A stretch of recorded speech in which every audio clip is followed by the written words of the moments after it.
2026 FIFA ലോകകപ്പ് pre ക്വാർട്ടറിൽ അർജന്റീനയോട് പൊരുതി വീണതിന് പിന്നാലെ ഫിഫയ്ക്ക് ഔദ്യോഗിക പരാതി നൽകി ഈജിപ്ത്.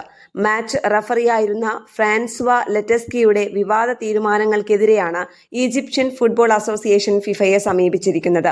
അറ്റ്ലാന്റയിൽ നടന്ന ആവേശകരമായ മത്സരത്തിൽ എതിരില്ലാത്ത 2 ഗോളുകൾക്ക് മുന്നിട്ട് നിന്ന ശേഷമാണ് ഈജിപ്ത് 3-2 പരാജയപ്പെട്ടത്. കളിക്കളത്തിൽ തങ്ങൾ അർഹിച്ച ചരിത്ര വിജയം തട്ടിയെടുത്ത ഫ്രഞ്ച് റഫറിയെയും സംഘത്തെയും ടൂർണമെന്റിലെ തുടർന്നുള്ള മത്സരങ്ങളിൽ നിന്ന് അടിയന്തരമായി പുറത്താക്കണമെന്നാണ് ഈജിപ്തിന്റെ പ്രധാന ആവശ്യം.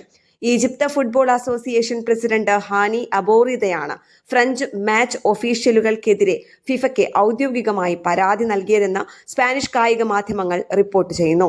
മത്സരത്തിൽ ഈജിപ്തിന് പ്രതികൂലമായി വന്ന മുഴുവൻ വിവാദ തീരുമാനങ്ങളെക്കുറിച്ചും വിശദമായ അന്വേഷണം വേണമെന്ന പരാതിയിൽ ശക്തമായി ആവശ്യപ്പെടുന്നു.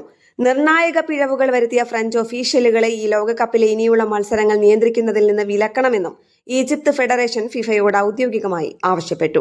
ലോക ചാമ്പ്യന്മാർക്കെതിരെ ചോര നീരാക്കി പൊരുതിയ ഈജിപ്ഷ്യൻ താരങ്ങൾക്ക് റഫറിയുടെ പക്ഷപാതപരമായ നിലപാടുകൾ വലിയ തിരിച്ചടിയാവുകയായിരുന്നു.